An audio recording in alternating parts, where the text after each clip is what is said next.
Let me slice you up.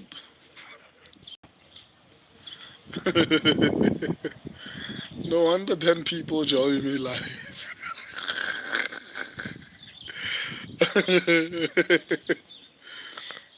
Some of the things I say. No wonder there's like 15 people on my live stream. But I appreciate all 15 of you.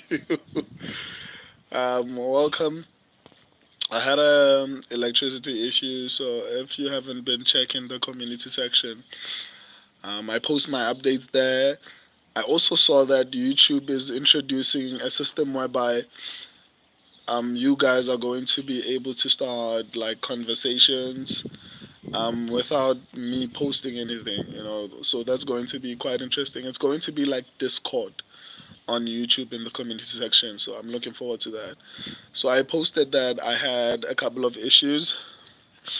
When you're gonna add 310 videos, go Ken Aaron. What up, my dude? I already added the UFC 310 videos, the risky and safe predictions and standard predictions for the shorts. So basically, I've realized that a lot of people want to see the risky and safe predictions, but they don't know how to access them. So what I did is, if you go to the shorts, you'll see the prediction videos, and then at the bottom, like at the description of the video, you'll see a link. It'll say risky and safe predictions for UFC 3010. I'll keep for every single video. I'll start doing that. I'll link the safe and risky picks in the shorts video because I realized that um, what do you call it? I realized that a lot of people watch shorts, so and they normally want to see the risky and safe predictions. So yeah, a couple of the videos for UFC 310 are out. I'm sad because we are left with two fight cards. Um, I'm not excited about that. But yeah, I'm also looking forward to the awards. So I decided I'm not gonna stream a lot this December, except maybe when the nominations come out. I'll probably make a stream for that, which will probably be next week. And then when voting starts as well for the awards, I'll probably make a stream, and that will probably be my last stream for this year. And then the last video for this year will be the awards, and then yeah, I'm going to be adding new categories like the best MMA or other combat sports channel on YouTube. There's a couple of categories that I'm going to be adding, so it's going to be super interesting. Um, so yeah, check the community section. Apparently, YouTube is going to be improving it. It's going to be like Discord. Let me reply to some of your comments before I start going through the entire card.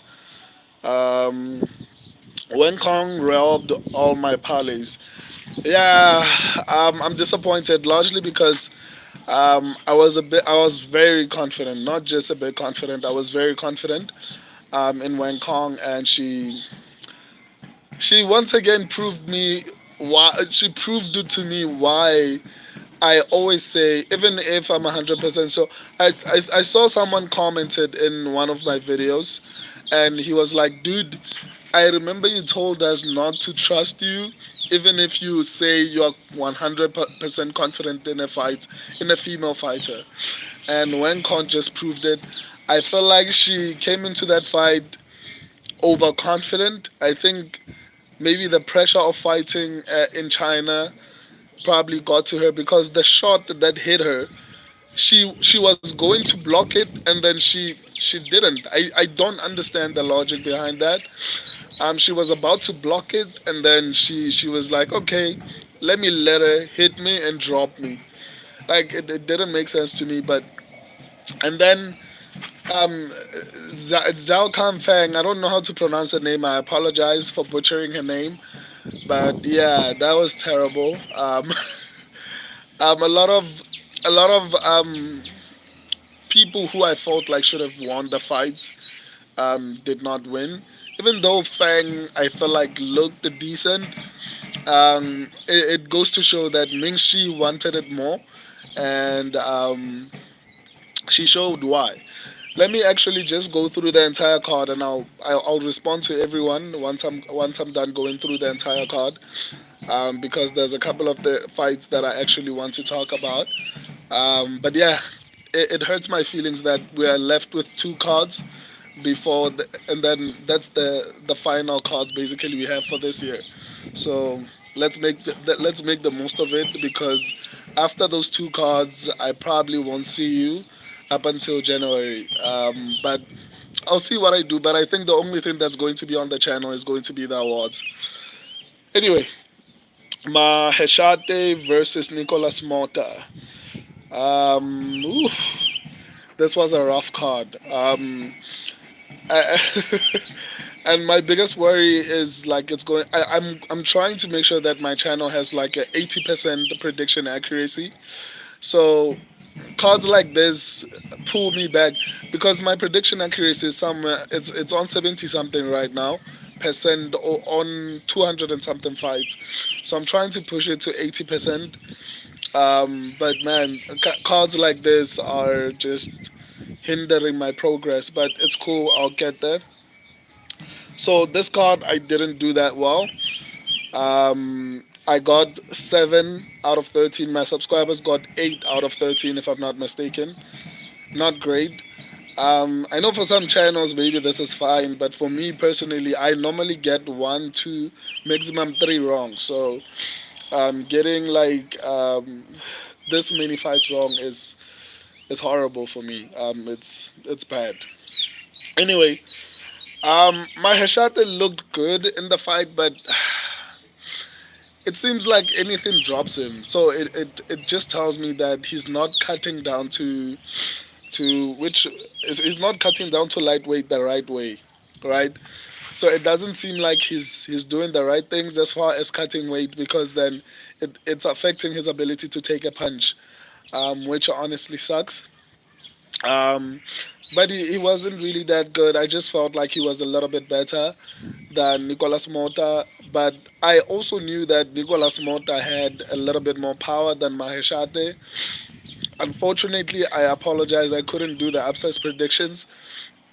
I'm sick. If you, I'm sure a lot of you can hear my voice.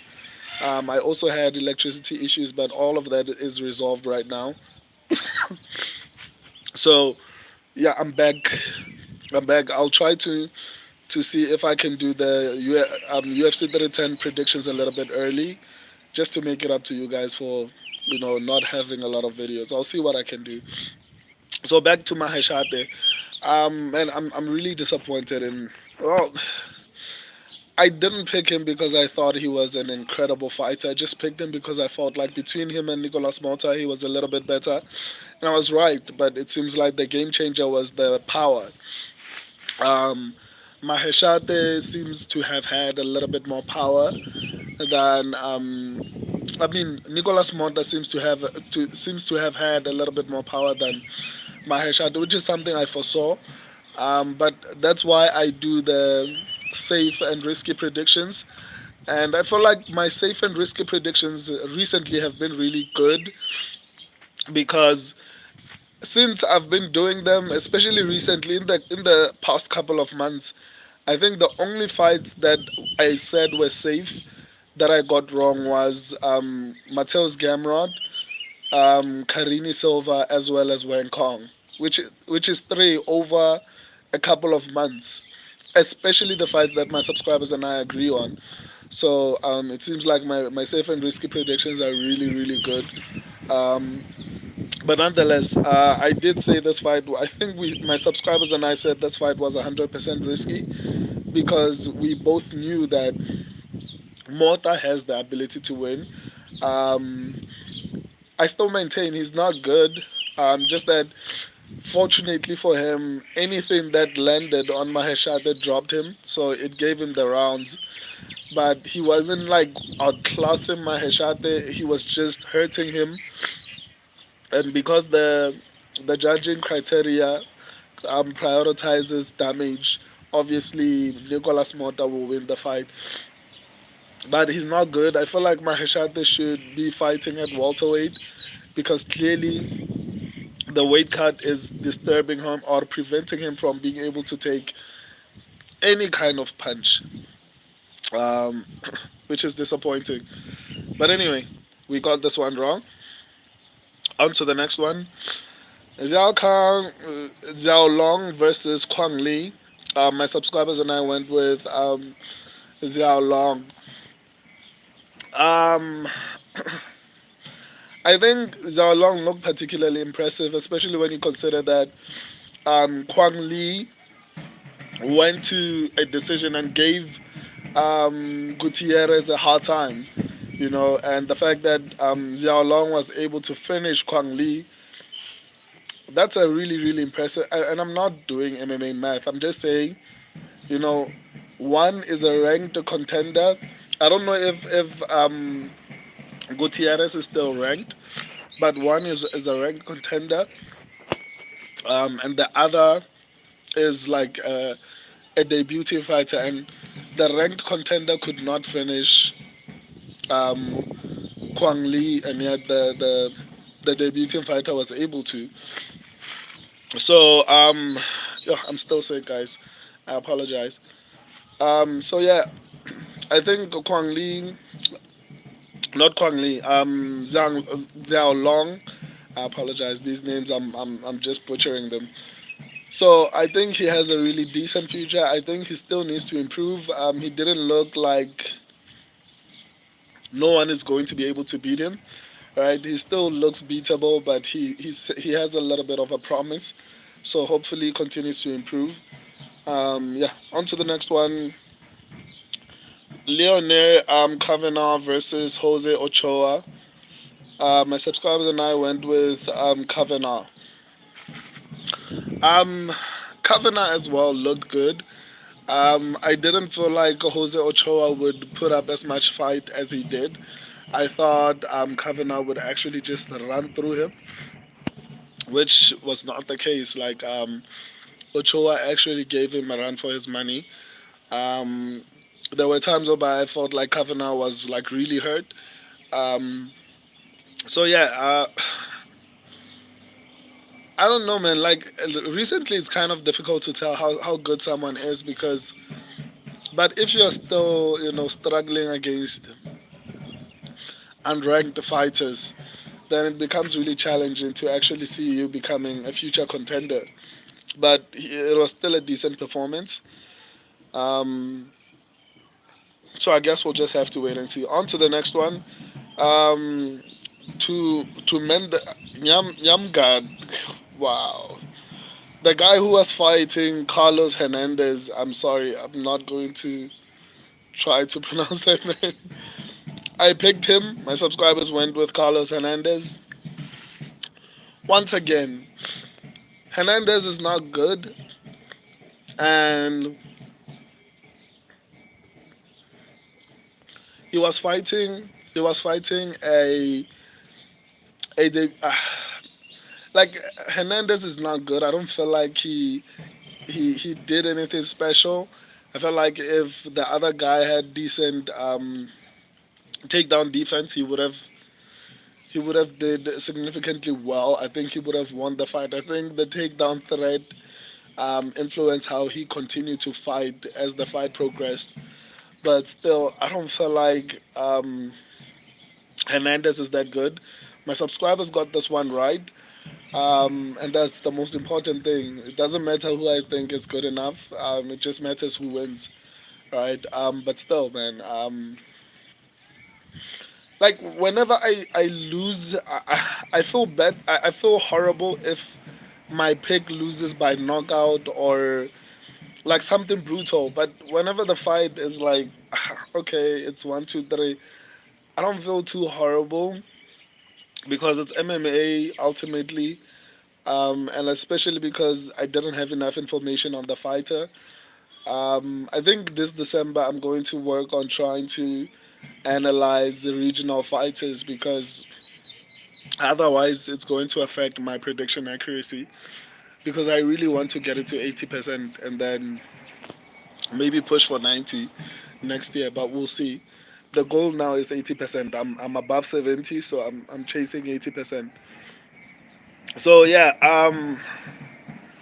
there's nothing really to say. I feel like to mend the Remberel, I don't know if I'm pronouncing that properly. I think he needs to work on his takedown defense. I think he can be an exciting fighter if he has decent takedown defense. He didn't seem like he had it.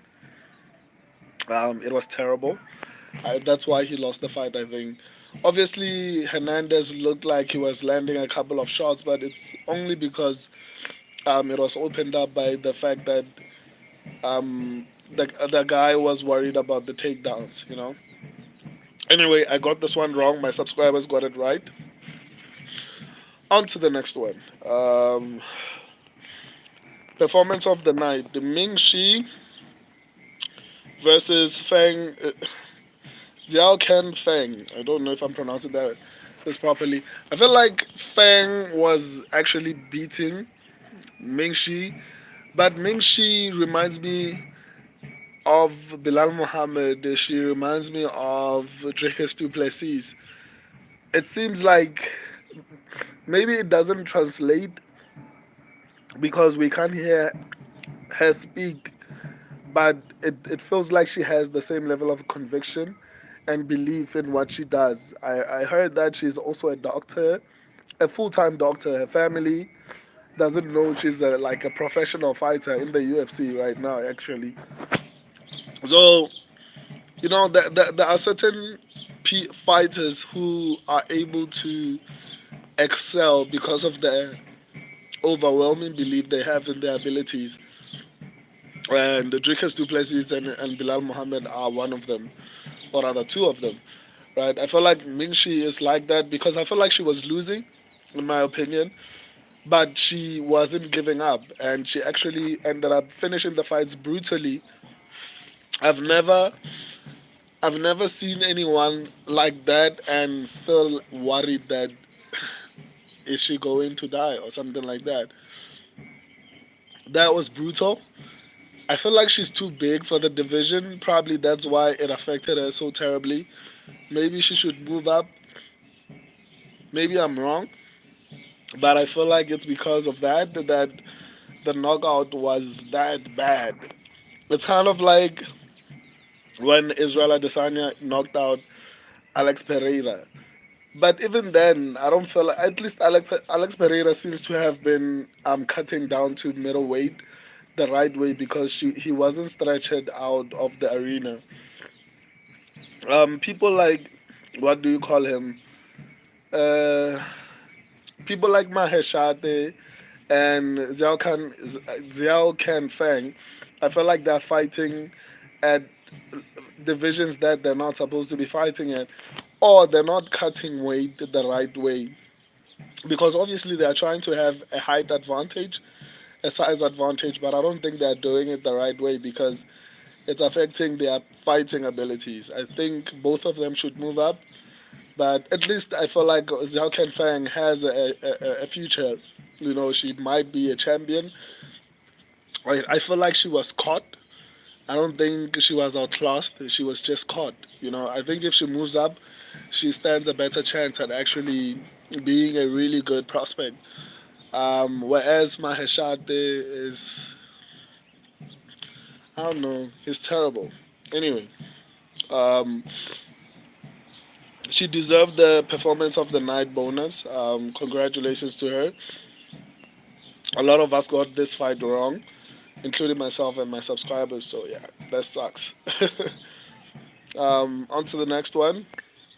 Kiru Sahota versus Dong Young Choi. I don't know if I'm pronouncing his name properly.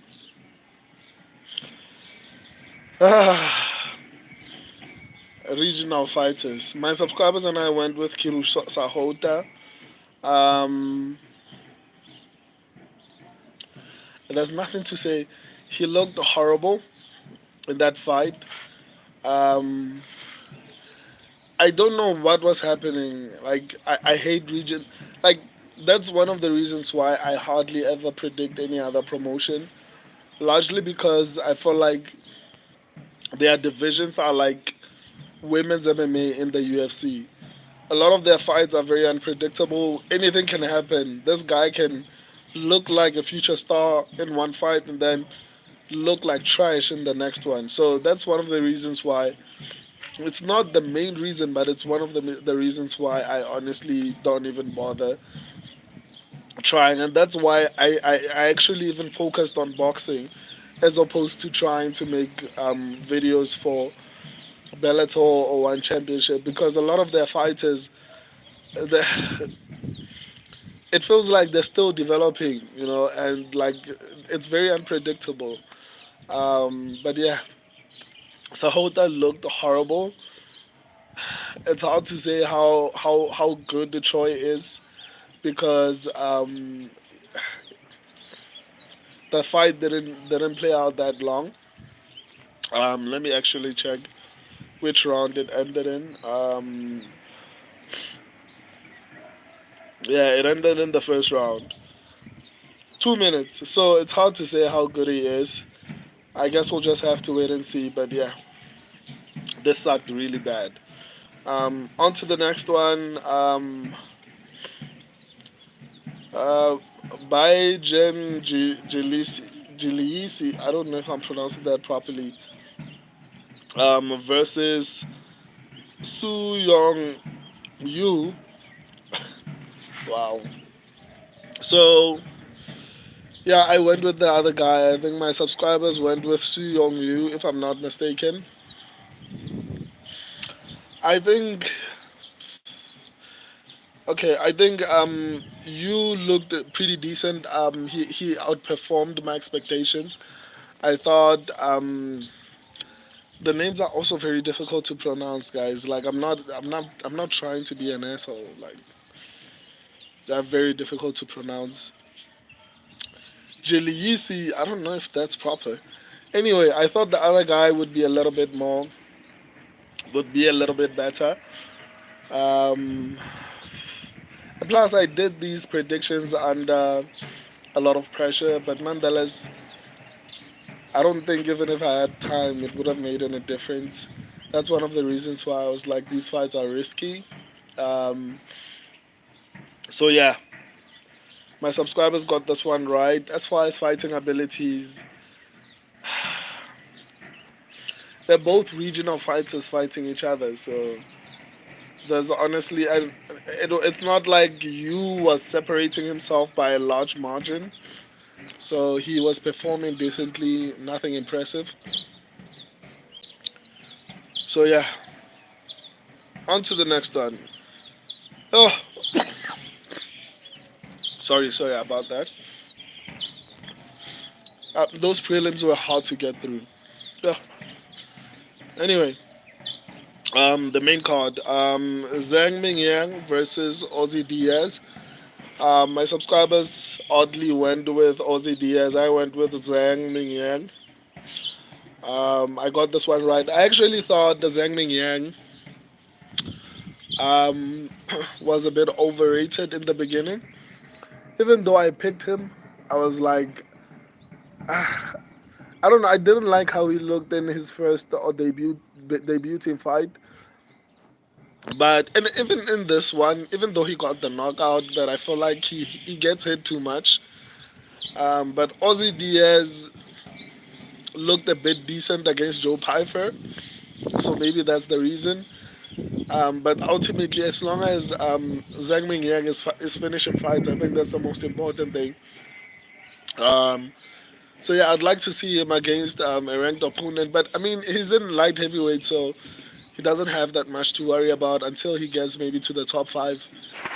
Because I mean, it's Johnny Walker, it's Anthony Smith. Like there isn't a lot to worry about in the with the light heavyweight division. There are decent people that he can beat who are ranked.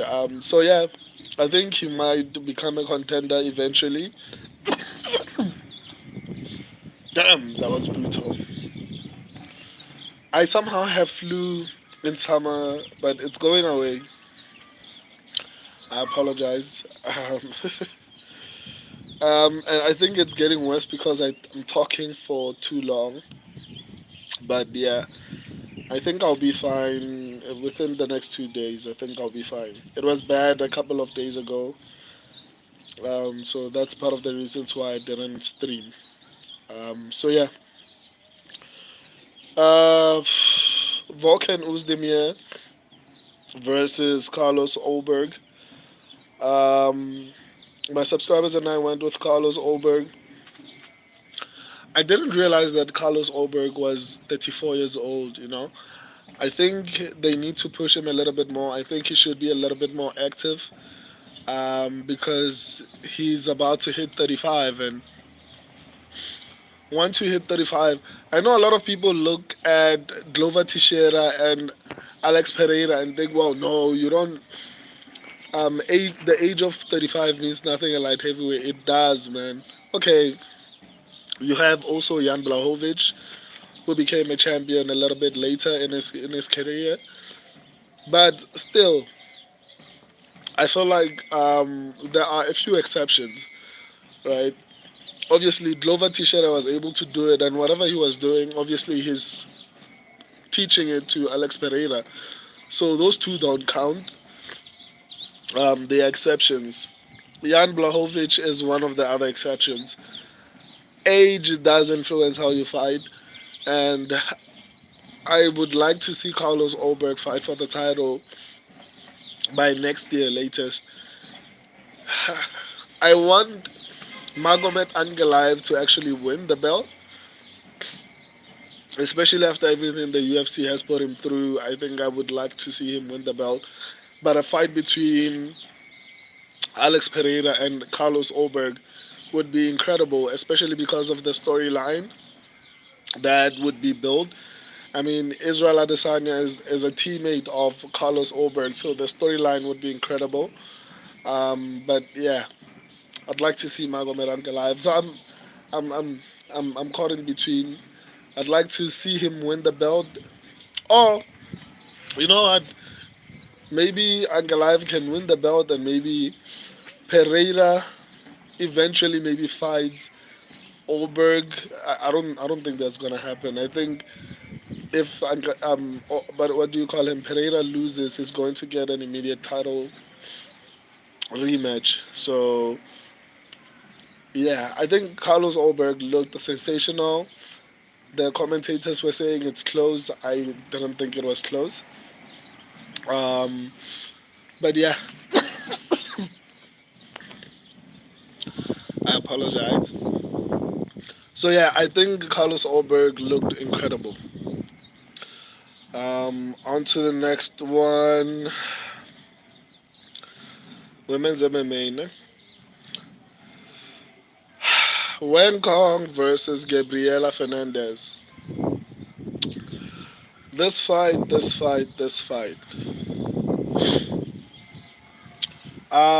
is probably, I want to tell you guys that I'm never going to say a women's fight is safe ever again, but if I feel like it's safe, then I should be honest with you guys about how confident I am about that particular fight. I felt pretty confident about what do you call her, Wen Kong actually winning that fight, and that's basically why I was saying at the beginning of the stream that I feel like she was a little bit overconfident in that particular fight. I also think that um, maybe the moment too big for her. Maybe fighting in her home country, something like that, maybe got to her because I felt like she made a lot of mistakes that she shouldn't have made. Not to say I'm making any excuses for her. I just felt like she was a little bit better, and the shot that landed should not have landed. Or maybe she was tired. Maybe it's because Gabriel Fernandez was a little bit stronger than maybe she anticipated. Because in my opinion, she looked good, man. Like on the feed, defensively and okay, defensively she didn't look as great as she was supposed to have looked, especially for someone who has a background in kickboxing. I feel like maybe she should have looked a little bit better, but still, Um, she looked good on the feet. Her defensive grappling was really incredible. Like I think the problem came when she was allowing certain shots that shouldn't have been hitting her hit her. And that's where the biggest problem I feel came. Um, so yeah, it's hard to say, but I still feel like she is a really decent prospect. I think she has a really bright future in the UFC, and I think she can still become a champion. I mean, if Sean O'Malley can lose a fight and eventually become a champion, I think Wang Kong still has a shot, especially in her division. I think she's really good. I would have been worried if maybe she lost because of her takedown defense or whatever the case is, but um, I don't. It wasn't that. So yeah, it's really disappointing though to have seen her perform the way she did. Um, so yeah, there's nothing more to say, but I still think she looked good.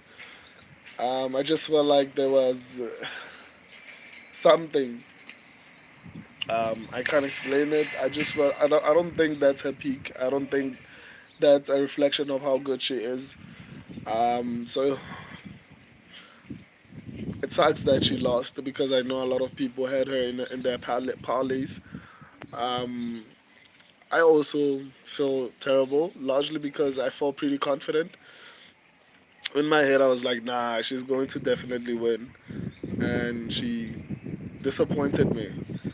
Um, I think I skipped the fight. Muslim Salihov versus Song Kenan. Assalamualaikum.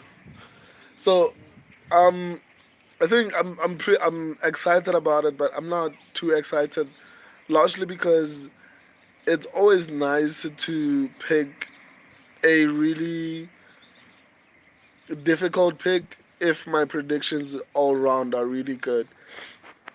On this card, I think I got like seven fights correct. That's not great, but a lot of people were saying, "Why am I picking Muslim Salihov?" I gave them the same reasons why I picked Jim Miller last week. Um, I felt like Jim Miller was better than Damon Jackson, and I couldn't just pick Damon Jackson large because of the age. The same thing with Song Kenan. I felt like Muslim Salihov was significantly better than. I felt like Muslim Salihov was a little significantly better than Song Kenan. The only issue was age, and once again I was right. And they both got finishes, which which makes me happy. Um, yeah, I'm glad to see all the fighters being able to stay a little bit longer in the fighting business. Even if they will never be champions, but as long as they can give us exciting fights, I'm all for that. Even Jim Miller continuing to fight, I don't have a problem with it, as long as he doesn't look like Tony Ferguson. I think maybe Tony Ferguson has taken too much damage, and maybe that's why he is performing a lot more horrible than people who are older than him. People like Stephen Wonderboy Thompson. I mean, he still performs really well, so I don't mind him continuing to perform or fight. There are certain people who you look at and you're like, okay, this person looks old. They need to stop. People like Chris Weidman. Even though I picked him for UFC 310, still feel like Weidman needs to retire. Once again, I picked Weidman again. By the way, I'm also worried, but I'll just break down that fight when I do my final predictions. I'll see if I do them this week or next week, but maybe I'll do them this week and maybe do the abscess predictions next week. I'll see what I do. But yeah, great pick. On to the next one. What do you call her? What's her name? I'm sorry. I'm sorry about that. Yan Xiaonan versus Tabata Ricci. That was that was sad to watch, you know. Um, because even though a lot of people are hating on Tabata Ricci, I don't think she believes that she got to where she is. Because, and I'm not taking a shot at Ricci, right? But I don't feel like people. I don't feel like. But I don't see what people are seeing in her, because apparently a lot of people are saying she's successful because of her looks or body. I don't see it. I just think she believes she's good, and she got a reality check, unfortunately. And I don't know how it's going to affect her ability to fight going forward, because that probably will impact their confidence, and confidence is a very important an important element when it comes to fighting. That's why people like Ming Shi are able to get upsets. People like Bilal Muhammad, people like Drake Duplessis before he became a champion, and even in the Israel Adesanya fight, he was a okay. The odds were a little bit closer in that, but before leading up, like Drake was the underdog. So people like that, need you show, or rather exemplify the fact that you need confidence in order to actually succeed in the fighting game. And unfortunately, more than anything, I think her confidence was shattered by the fact that she was beaten up significantly by um, Yan Zhao Nan. She looked incredibly good in that fight. Um, yeah, it was sad, man. I mean, there's nothing more to say about that. I mean, we all know that Yan Zhao Nan is good. She gave Zheng Wei Li one of her toughest matches. I think on the feet, Yan Zhao Nan can beat Zheng Wei Li. Zheng Wei Li, that's why Zheng Wei Li was taking the fight to the ground, because on the feet, I don't think she has a shot. Maybe now, but in their first fight, I don't think she would have won if the fight had been standing all the time.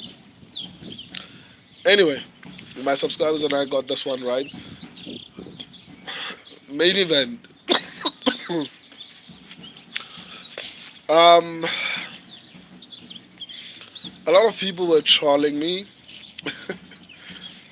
I'm getting used to being trolled, like, and that's the advantage of responding to comments, because you get used to it. Like, people will. I'm no longer even worried when someone says my picks are crazy, because I know I get that almost every week, right? So a lot of people were calling me crazy for picking Piotr Jan. They were like, no, Deivison Figueiredo has more power, and all these type of things. They were speaking about Piotr Jan like he's washed up, and I was like, in my head, unfortunately, I didn't break down this fight, so I can't reference what I said. But in my head, I was like, but look at the people that Piotr Jan has been losing to. He hasn't been losing to scrubs. People are making it seem like he was losing to unranked fighters or people in the bottom 15. Like, it's crazy to see. Sean O'Malley is a former champion. That's who Piotr Jan lost to. Aljamain Sterling. Um, who else did he lose to? Did he fight Merab Devalishvili? I'm not sure. I think he did. I'm not sure. I think he beat Corey Sanhagen.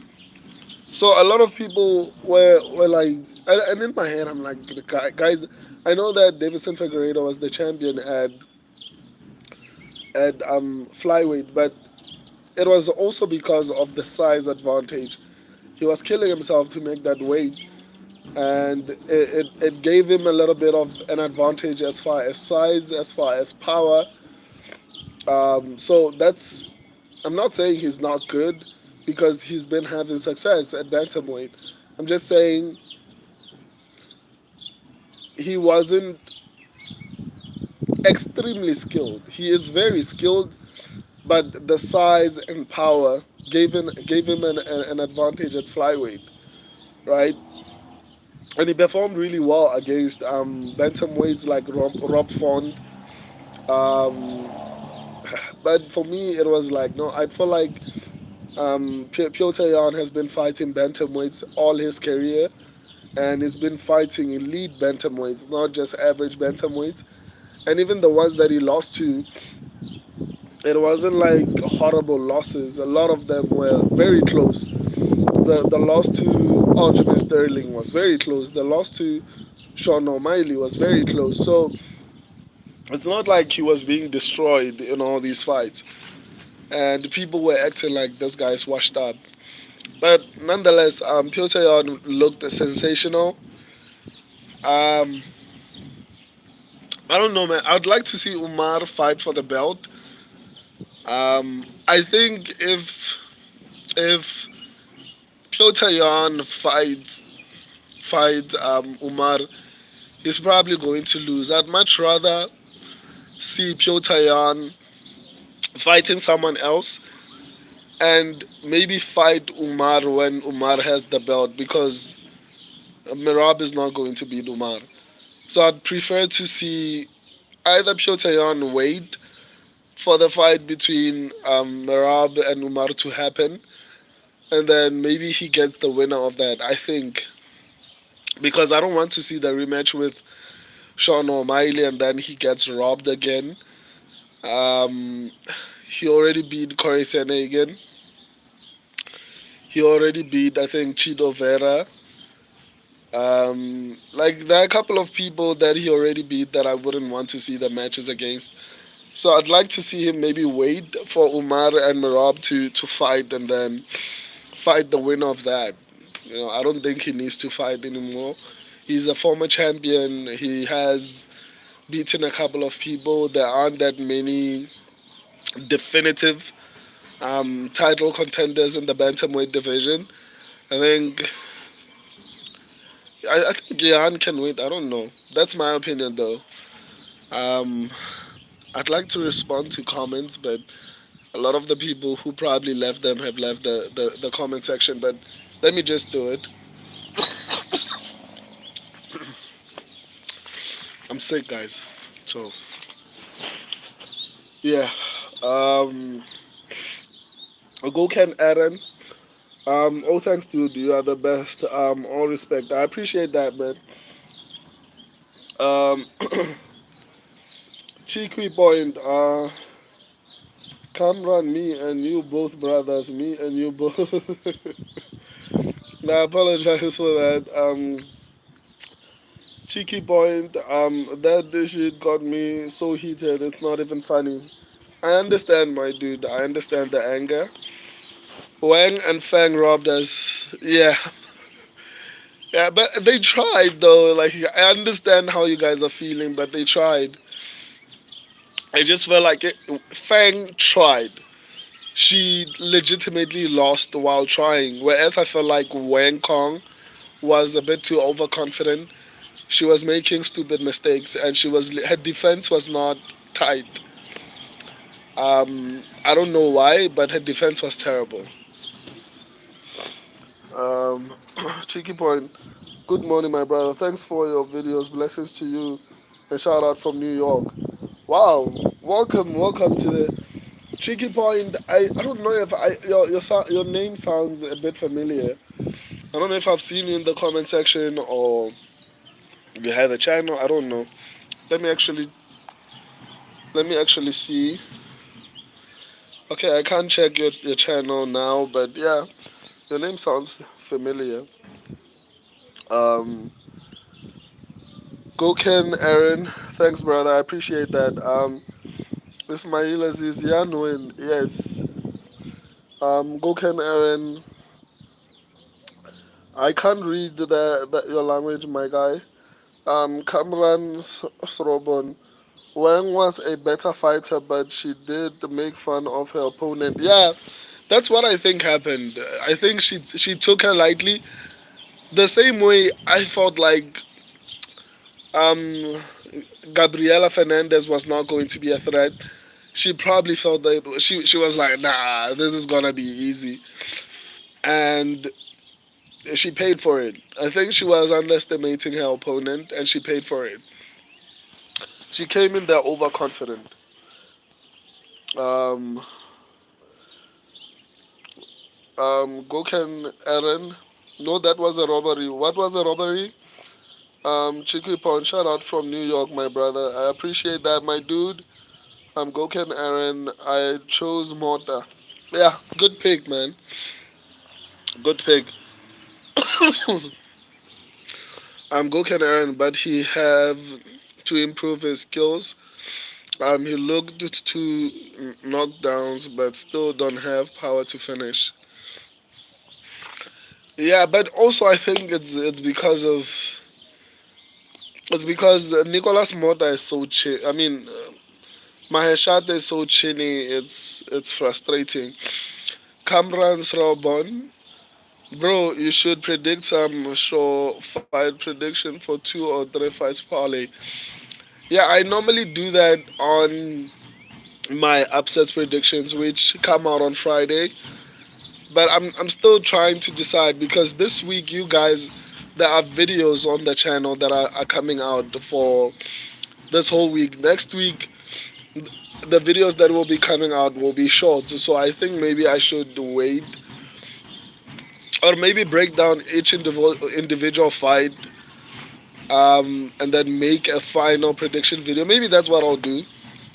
Just so that I can give you guys a detailed prediction for every single fight on the card. I'll see what I do. I'll tell you. You'll see me going live, and then I'll explain what I've decided. Goken, Aaron. I hope Brian Battle will get it done. I hope so too, but I think that's going to be a very tough fight. But I feel like Brown is a little bit chinny. I like the guy. I think I like his fighting style, but I think Brian Battle has a good chin. He pressures more. He can wrestle. So if it gets too difficult on the feet, he can always take the fight to the ground, get him tied there, and maybe finish him with a ground and pound, maybe submit him. So I think Brian Battle looks incredible. I see the same things that I saw in Joaquin Buckley early, but Brian Battle looks significantly better. Like he looks like a future contender. So yeah, sadly for Brown, I think he's going to lose, unfortunately. Um, JS bro, you're more accurate than anyone out here. I appreciate the ideas you made. You made me some bread on the John Jones card. I appreciate that. A lot of people like to just troll me. They don't show any appreciation, so it makes me feel happy to hear, to get messages like this. And I've been getting a lot of positive messages recently. So yeah, I appreciate that, my guy. I'm glad I made you some money. Um, I appreciate that. Cheeky point. That's a fact, my brother. You are more accurate than any other channel out here, bro. Keep up the good work, man. I appreciate that. I appreciate that, man. Thank you, thank you, thank you, thank you. Um, Cheeky point. Wong definitely tried. Yes. Thank you, my guy. Okay, those seems like the comments. There's a band playing. I don't know how to describe it to you guys, so it's really loud. Hopefully, it's not interrupting the stream and everything like that. I'll see you guys in the comment section. I still have a lot of catching up to do. I haven't been responding to comments for a while, but I'll catch up. I'll make sure I respond to every single comment, hopefully by the end of the week. And then I'll see if I am going to go live this week or maybe next week. But until then, check the video section and check the short section and check the community section. There's a lot happening there. Um, until I go live again, I appreciate and love all of you. And thank you to everyone who's been showing me love, man. I don't get paid to do this, not yet at least. So to hear a couple of you actually verbalizing and telling me, "Well, you know what, I made money because of you," and all these type of things, that's my fuel. That's what keeps me going, and I appreciate that. See you on the next stream or in the comment section. Until next time, I love and appreciate all of you. Deuces.